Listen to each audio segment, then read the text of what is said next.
نحمده ونصلي ونسلم على رسوله الكريم أما بعد فأعوذ بالله من الشيطان الرجيم بسم الله الرحمن الرحيم قال الله تبارك وتعالى في القرآن المجيد والفرقان الحميد يا أيها الذين آمنوا إذا نودي للصلاة من يوم الجمعة فاسعوا إلى ذكر الله وذروا البيع صدق الله مولانا العظيم وصدق رسوله النبي الأمين الكريم ونحن على ذلك لمن الشاهدين والشاكرين والحمد لله رب العالمين۔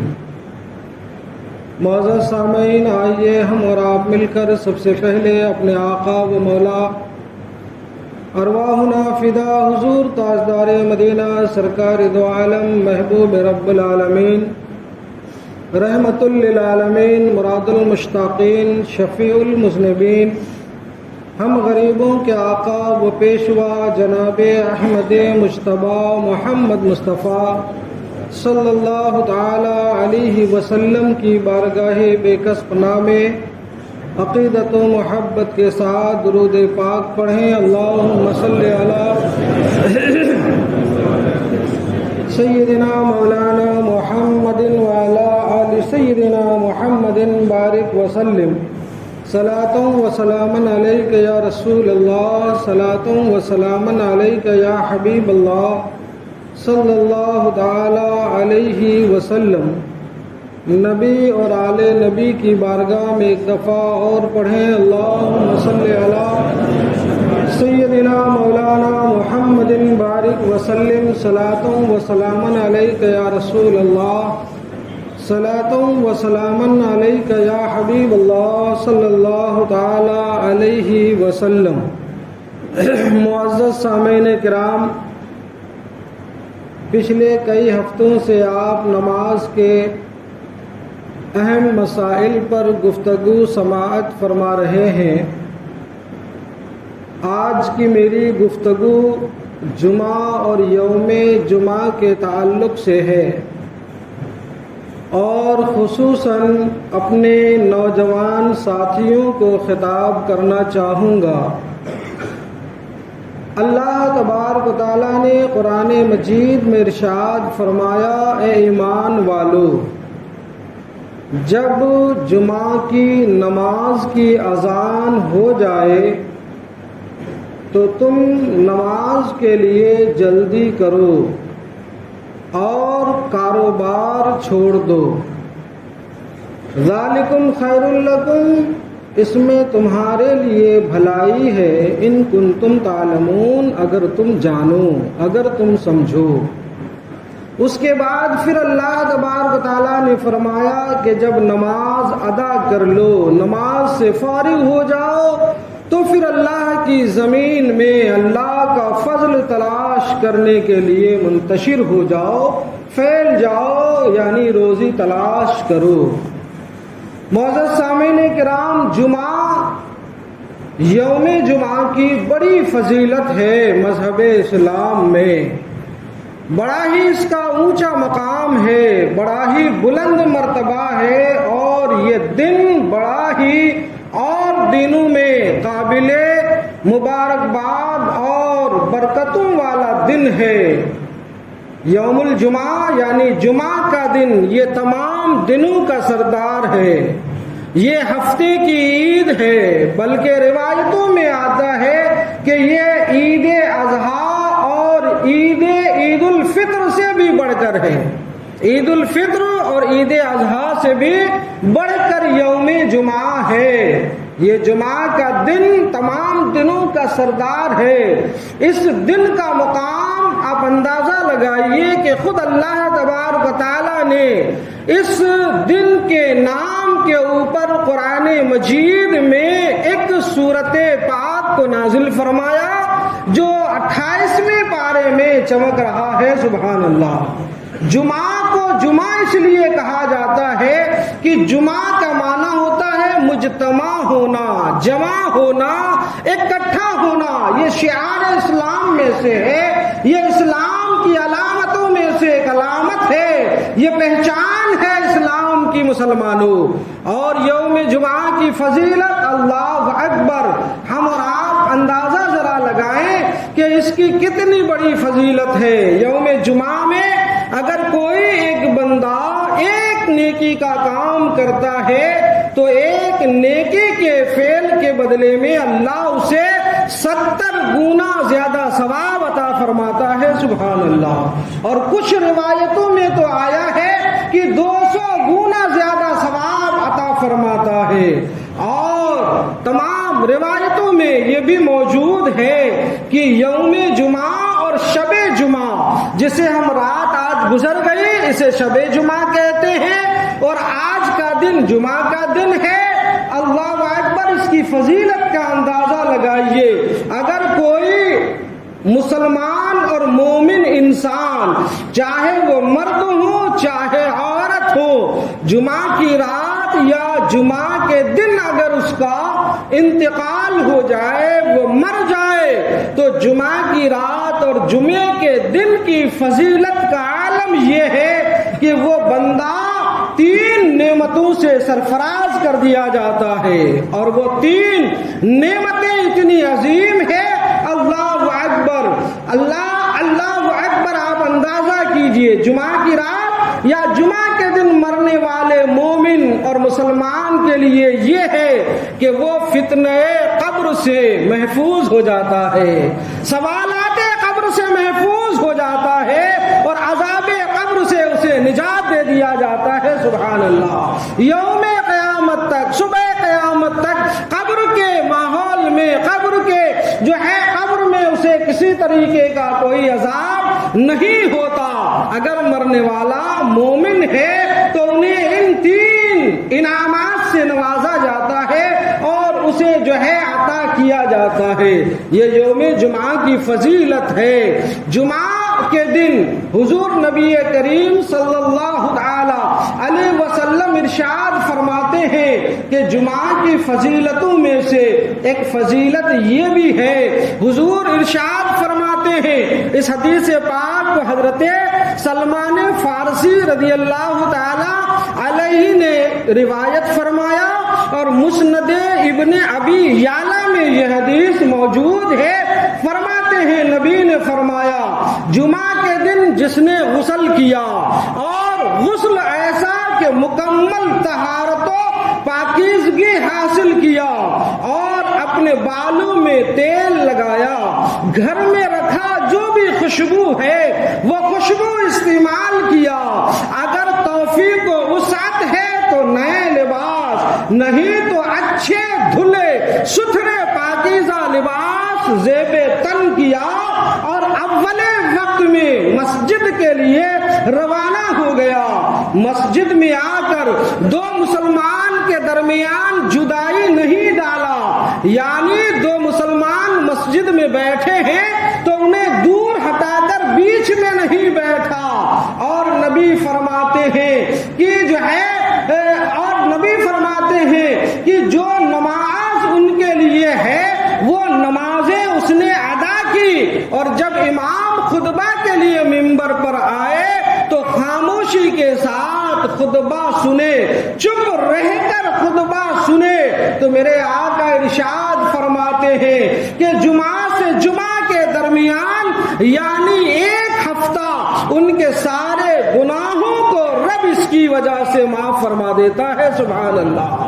آپ نے غور فرمایا، ہم نے صرف روایتیں سنی علماء سے، تو اتنی سی جو اپنے فیور میں اور اپنے فائدے کی ہوتی ہے وہ یاد رکھ لیتے ہیں کہ جمعہ پڑھ لیا تو جمعہ سے جمعہ کے درمیان گناہوں کی معافی ہو جاتی ہے۔ نہیں، اس میں کتنی شرائط بیان کی گئی، غسل کرنا، خوشبو لگانا، پاکیزہ لباس پہننا، جمعے میں اول وقت میں آنا، 2 مسلمانوں کے درمیان جدائی نہ ڈالنا، اور جو نمازیں پڑھنی ہے وہ نمازیں بھی پڑھی۔ اب اس پر غور کیجئے گا، ہمارے وہ نوجوان ساتھی، چونکہ میں بزرگوں کو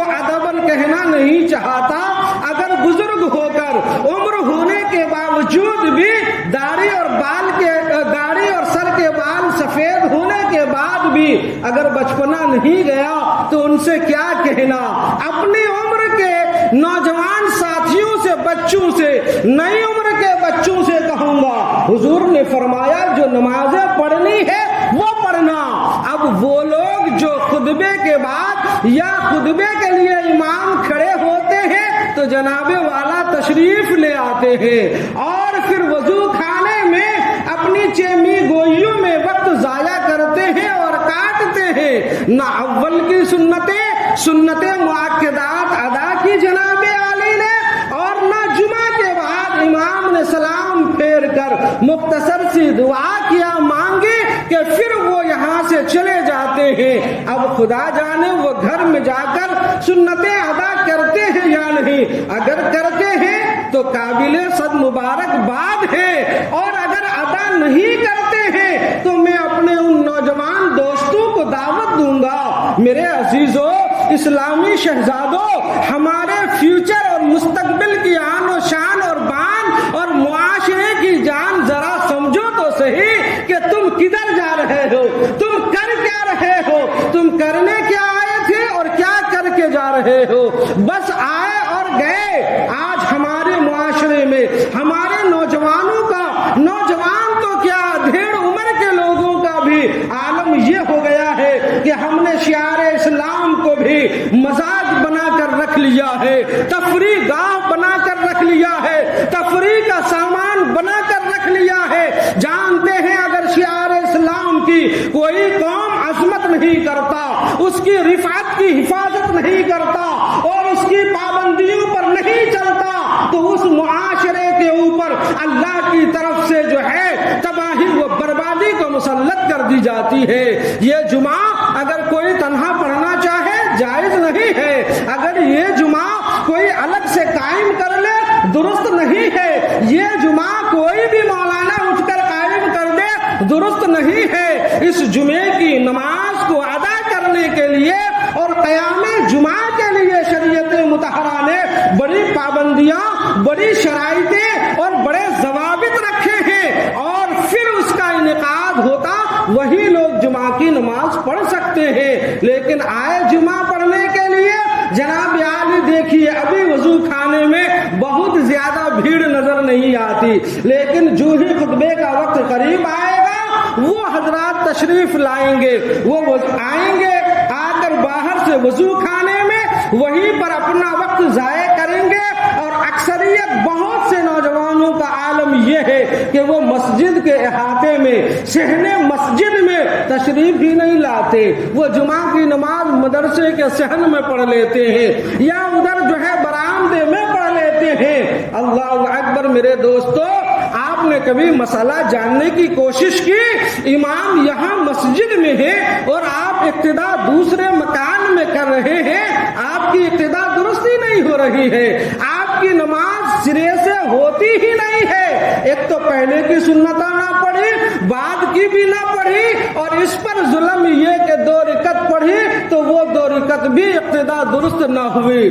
آپ ٹائم بھی دے رہے ہیں، وقت بھی دے رہے ہیں، لوگوں سے کہہ بھی رہے ہیں، گھر والوں کو جتا بھی رہے ہیں کہ ہم جمعے کے لیے جا رہے ہیں، لیکن آپ کا آنا تو پایا گیا، لیکن نہ تو مسجد میں آپ کی حاضری لگی نہ آپ کے جمعے کی نماز ہوئی. آپ بتاؤ تو صحیح آپ کتنے چتور ہوئے، اور آپ کی چتورائی نہ دنیا میں کام آئی نہ آخرت میں کام آئی، کہ دنیا میں وقت ضائع ہوا اور آخرت میں آپ مارے ٹھوکے جائیں گے اور قبر سے ہی جو ہے عذاب میں مبتلا کیے جائیں گے. اللہ اکبر. میرے دوستو، ہرگز ایسا نہ کریں.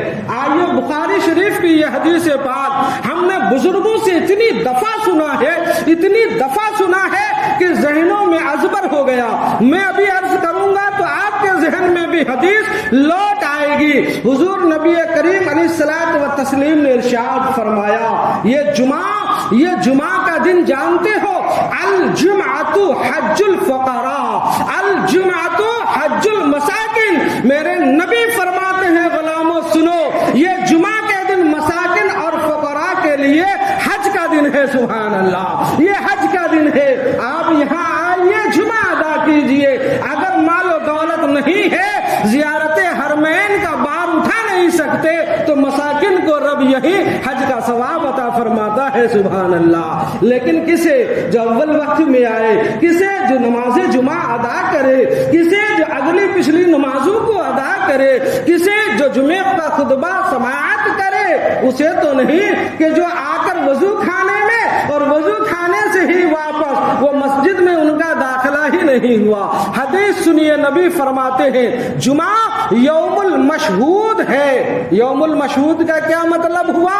محدثین فرماتے ہیں کہ جمعہ کے دن مخصوص فرشتے ہماری نماز اور ہماری جمعے کی جگہ اور ہماری مسجدوں میں حاضری دیا کرتے ہیں. سبحان اللہ سبحان اللہ. ہماری مسجد میں فرشتے آتے ہیں. اچھا, ان مخصوص فرشتوں میں سے کچھ فرشتوں کی ڈیوٹی یہ ہوتی ہے اسپیشل کہ جمعے کے دن جو نبی پر درود پڑھتے ہیں وہ فرشتے پڑھے ہوئے غلاموں کے درودوں کو نبی کی بارگاہ میں جمعے کے دن ہی پیش فرما دیتے ہیں. سبحان اللہ. ایک کچھ فرشتے مخصوص وہ ہوتے ہیں جو مسجد کے دروازے پر کچھ کتاب جو ہے رجسٹر لے کر کھڑے ہوتے ہیں. اللہ اکبر, جو ان کی شان کے لائق ہے. اور وہ مسجد میں آنے والے, نماز جمعہ کے آنے والوں کے نام درج فرماتے ہیں. حضور نے فرمایا پہلے آنے والوں کا نام پہلے, بعد میں آنے والوں کا بعد میں, اس کے بعد آنے والوں کا بعد میں, حتیٰ کہ امام خطبہ کے لیے کھڑا ہو جائے اس کے درمیان نام درج کیا جاتا ہے. اور نبی فرماتے ہیں جو پہلے جمعے کے لیے نماز میں حاضر ہوا گویا اس نے جمعہ کے دن اللہ کی راہ میں اونٹ صدقہ کیا. سبحان اللہ. جو اس کے بعد آیا گویا اس نے اللہ کی راہ میں گائے صدقہ کیا. جو اس کے بعد آیا اس نے اللہ کی راہ میں سینگ والے میڑے کو صدقہ کیا. یہ حضور کو بہت پسند تھا. فرماتے اس کے بعد جو آیا گویا اس نے مرغی صدقہ کیا. اس کے بعد مرغی کا انڈا صدقہ کرنے کا ثواب. اور جب ہمارے امام صاحب جمعے کے خطبہ دینے کے لیے منبر رسول کی طرف رواں ہوتے ہیں, فرشتے وہ رجسٹر بند کر کے خطبے کا جمعے کا خطبہ سننے کے لیے وہ خود بھی مسجد میں تشریف لے آتے ہیں. سبحان اللہ, لے آتے ہیں. اب میں عرض کرنا چاہوں گا, معاف کرنا, اپنے ان نوجوان دوستوں سے پوچھنا چاہوں گا, آپ تو آئے اور آ کر سیدھے اپنی جگہ پر چلے گئے اور اسے بھی آپ نے تفریح گاہ بنا لی اور اپنے دل کی جو ہے اپنے من کی اور اپنے نفس کی سنی اور یہاں کچھ تفریح کی. من میں آیا تو امام کے پیچھے مسجد میں مسجد میں یا پھر مسجد سے آؤٹ مدرسے کے صحن میں وہاں جا کر آپ نے 2 رکعت پڑھ لی. اپنے من کے حساب سے آپ نے سمجھا کہ ہم نے جمعہ ادا کر لیا, جبکہ شریعت کی روشنی میں آپ کی نماز ہوئی ہی نہیں, جمعہ ہوا ہی نہیں. اگر آپ کو ہم پر اعتبار نہیں آتا ہے کہ یہ تو ہمارے بیچ ہردم رہتے ہیں, ان کو کیا, تو آپ کسی اور جگہ سے مفتیان اعظام سے مسئلہ دریافت کر آئے, پوچھ آئے کہ اگر امام ایک مکان میں ہو اور مقتدی کسی دوسرے مکان میں ہو تو کیا اس کی اقتدا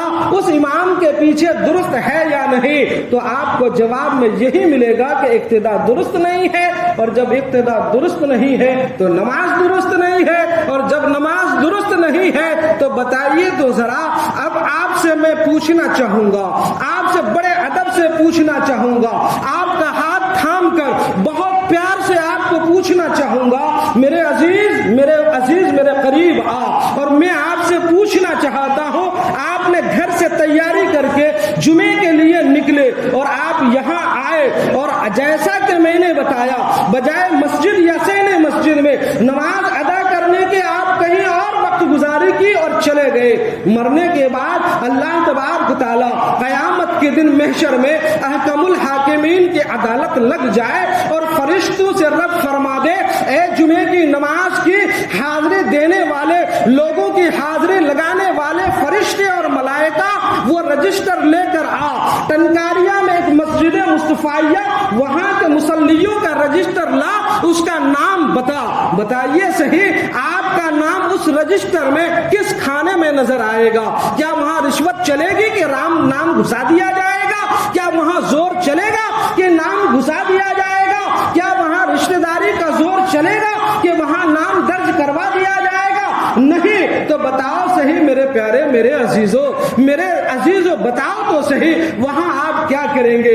ہاتھ تو محرومی ہی آئے گی, ہاتھ تو محرومی ہی آئے گی. لہذا ان محرومی سے اگر اپنے آپ کو بچانا چاہتے ہو تو جو آپ کر رہے ہو اسے چھوڑ دو, اور جو علماء اور کتبیں جو ہے شرعیہ کی عبارتیں آپ کو کہہ رہی ہے وہ کرو, مصطفیٰ جو کہہ رہے ہیں وہ کرو, رب جو فرماتا ہے وہ کرو.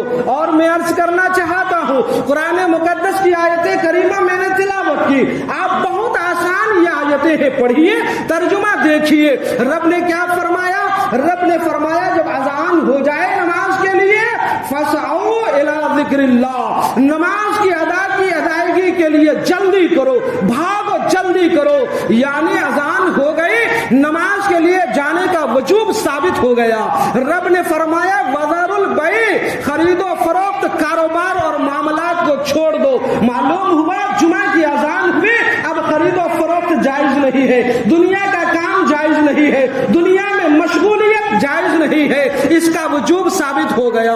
اس کے بعد رب فرما رہا ہے کہ فَإِذَا قُضِيَتِ الصَّلَاةُ, جب نماز سے فارغ ہو جاؤ, نماز ادا کر لو, نماز کے ذمے سے سبکدوش ہو جاؤ, پھر جاؤ زمین پر پھیلو اور اللہ کا فضل تلاش کرو. اور یہاں ہمارا حال کیا ہے؟ نماز سے پہلے آئے تو سنتیں نہ پڑھی, 2 رکعت جیسے تیسے پڑھا, اور جمعہ کی سنت جو ہے فرض ختم ہوتے ہی ہم جو ہے بھاگنا پھیلنا تو کیا, اب پھیلنا تو کیا, یا فرو الی الارض, سارے کے سارے دیوانہ وار بھاگے جاتے ہیں. میں یہ نہیں کہتا میرے دوستو آپ دنیا میں مصروف لوگ ہیں, یقیناً مصروف ہیں, آپ کے کاروبار ہوں گے, آپ بڑے عہدے پر فائز ہوں گے, یقیناً ہوں گے, اللہ نے آپ کو کمال دیا ہے, لیکن یہ ساری مصروفیات, یہ کمال, یہ صحت, یہ چتورائی, یہ دولت, یہ فن, یہ عہدے اور یہ ساری چیزیں کس نے عطا فرمایا؟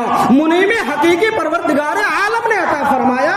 ذرا غور تو کرو گریبان جھانک کر, جس منعم حقیقی نے اتنے انعامات سے آپ کو نواز دیا ہے, اسی منعم حقیقی کے لیے 10 منٹ نکالنا آپ کو توفیق نہیں مل رہی ہے, ہمیں توفیق نہیں مل رہی ہے. ہمارے پاس 10 منٹ کا وقت بھی نہیں ہوتا کہ ہم 4 رکعتیں نماز ادا کریں, پھر اس کے بعد جائیں. جو لوگ مسجد سے چلے جاتے ہیں, اگر گھر جا کر سنتیں ادا کرتے ہیں بہت اچھی بات ہے پیارے, لیکن جو لوگ گھر جا کر ادا نہیں کر پاتے ہیں, کاموں میں مصروف ہو جاتے ہیں, دوستوں میں الجھ جاتے ہیں, کاروبار میں الجھ جاتے ہیں, میں ان سے بڑے ادب سے, بڑے پیار سے, بڑی محبت سے عرض کروں گا میرے پیارے, اللہ اور اس کے رسول کے فرمان کے مطابق اپنے آپ کے لیے, اپنی بھلائی کے لیے, اپنے اوپر رحم کرتے ہوئے, اپنے اوپر احسان کرتے ہوئے آپ اللہ کے لیے تھوڑا وقت نکالیں اور نمازیں مکمل پڑھ کے جائیں. کیوں؟ اس لیے کہ جس دن ملک الموت تشریف لے آئیں گے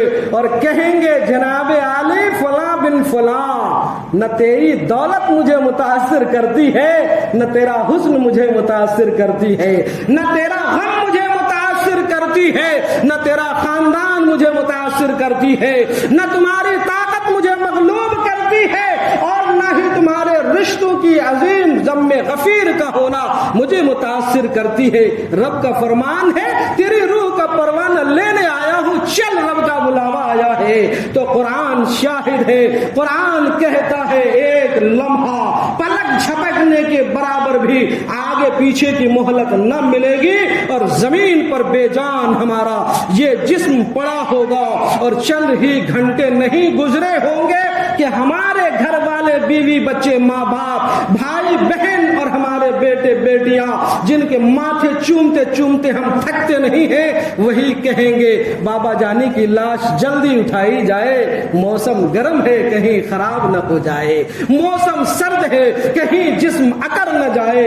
اور پھر دوستو یاروں کے کندھوں پر جنازے پر بے جان, لاچار, مجبور, ہاتھ پاؤں ہلانے کی بھی قوت نہیں, اس پوزیشن میں مسلمانوں آپ جو ہے شہر خاموش گوشہ قبرستان روانہ ہوں گے اور منو مٹی کے نیچے ہمارے احباب جب ہمیں دبا کر واپس آ جائیں گے تو پھر فرشتے ہم سے سوال کرنے کے لیے ہماری قبر میں حاضر ہوں گے تو اپنے سینے پر ہاتھ رکھ کر کہو جن کے لیے ساری دنیا فتح کرنے کا جذبہ رکھتے ہو ان پیاروں میں سے کوئی بھی آپ کی قبر میں موجود ہوگا؟ نہیں ہوگا۔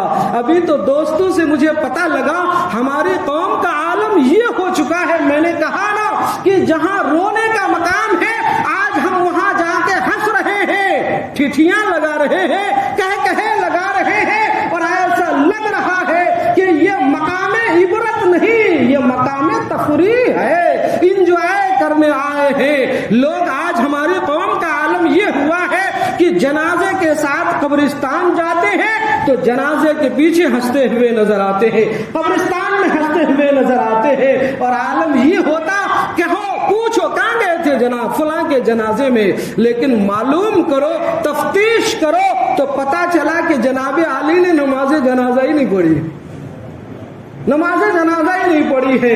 آپ تو جنازے میں جاتے ہیں نا، آپ کو تجربہ ہے نا، آپ تو جانتے ہیں نا، لاش پڑی ہے، جنازہ موجود ہے، ہمارے امام جنازہ کھڑے ہیں اعلان کر رہے ہیں 100 لوگ حاضر ہوئے ہیں تو جناب علی یہ 80 یا 70 لوگ نماز جنازہ میں ہیں، لیکن 30 یا 40 لوگ باہر کھڑے، کوئی کھڑے ہیں، کوئی پیچھے ہٹے ہیں، کوئی بیٹھے ہیں، کچھ باتوں میں لگے ہیں۔ ذرا کوئی ان سے پیار سے پوچھے تو صحیح میرے پیارے کس لیے آئے ہو، یہاں کس لیے آئے ہو، کیا کرنے آئے؟ اگر وہ جنازہ سنی صحیح العقیدہ مسلمان اور مومن کا ہے اور اس جنازے کے ساتھ قبرستان آپ کی حاضری ہو رہی ہے تو ایک مومن کا حق بنتا ہے کہ آپ کی اس کی نماز جنازے میں شریک ہو اور ان کے لیے دعائیں مغفرت کرے، یہ ان کا حق ہے۔ اگر آج آپ اپنے مومن بھائی کا جنازہ چھوڑ کر الگ بیٹھے ہوئے ہیں تو کل آپ کے جنازے میں بھی لوگ یہی کریں گے، اور اگر وہ جنازہ اس قابل نہیں ہے کہ اس کے جنازے میں حاضری دی جائے تو پھر دنیا کو دکھانے کے لیے کیا ضرورت ہے اس کے جنازے پیچھے پیچھے حیران ہونے کی؟ ہم نے تو اللہ اور اس کے رسول کو منہ دکھانا ہے، اللہ اور اس کے رسول کی خوشنودی حاصل کرنی ہے۔ ہمارے لیے جو امپورٹنٹ ہے وہ یہ ہے کہ اللہ اور اس کے رسول کی رضا ہے، دنیا والوں کی رضا نہیں ہے۔ لہذا مسلمانوں غور کرو، فکر کرو کہ اللہ اور اس کے رسول نے ہمیں کیا پیغام دیا ہے، ہم کیا کر رہے ہیں، شریعت مطہرہ ہمیں کیا حکم دے رہی ہے اور ہم کیا کر رہے ہیں۔ لہذا میں بڑے ادب اور احترام سے کہوں گا، ابھی بھی آپ دیکھیے سے اگر آپ نام لے لیں یا کہہ دیں لوگ ناراض ہو جاتے ہیں، مفتی صاحب نے یہ کیا کہہ دیا یار، یہ کیا، بس ہم آئے تھے۔ ابھی بھی آپ وضو خانے میں دیکھیے، اب سیٹی بج گئی، ابھی وہ آخر الدعوانا پڑھوں گا، حضرت ممبر پر سوار ہو جائیں گے، چڑھ جائیں گے، اور ابھی درجنوں لوگ وضو خانے میں گھوم رہے ہیں۔ ان کا نام رجسٹر میں فرشتوں سے ڈھونڈوایا جائے تو ملیں گے کیا؟ کوئی ادھر نہ دیکھے، ملیں گے کیا؟ نہیں ملیں گے۔ تو بھائی ان سے پوچھا جائے نا آپ کیا کرنے کے لیے یہاں آئے، یہاں کیا کرنے کے لیے آئے؟ اتنی بھی شعور نہیں پیدا ہو رہی ہے ہمارے جوان بچوں میں۔ ہمیں قرآن نہیں آتا، ہمیں حدیث نہیں آتی، نمازوں کی فرائض ہمیں نہیں آتی، نمازوں کے واجبات ہمیں نہیں آتی، حج اور زکوٰۃ کے مسائل ہمیں نہیں آتے، شادی کر لیا نکاح کے مسائل ہمیں نہیں آتے، حقوق زوجین ہمیں نہیں آتے، اللہ رسول کے احکام و فرامین ہمیں نہیں آتے۔ ارے طرفہ تو یہ ہے مسلمانوں، آج ہماری اکثریت کو رسول اللہ، ان کے والد، ان کے دادا اور ان کی ازواج و ذریات کے نام تک نہیں آتے ہیں۔ اللہ اکبر، یہ ہمارے جوانوں کا حال ہے۔ لیکن رات میں درس قرآن دیا جاتا ہے تو جوان کہاں ہوتے ہیں، ہماری پلٹن کہاں ہوتی ہے؟ یہ ہمارے لوگ جو اسلام سے اتنے نابلد اور مسائل شرعیہ سے اتنے جو ہے نابلد ہیں، یہ کہاں ہوتے ہیں؟ یہ قریب کیوں نہیں آتے؟ یہ دین کیوں نہیں سیکھنا چاہتے؟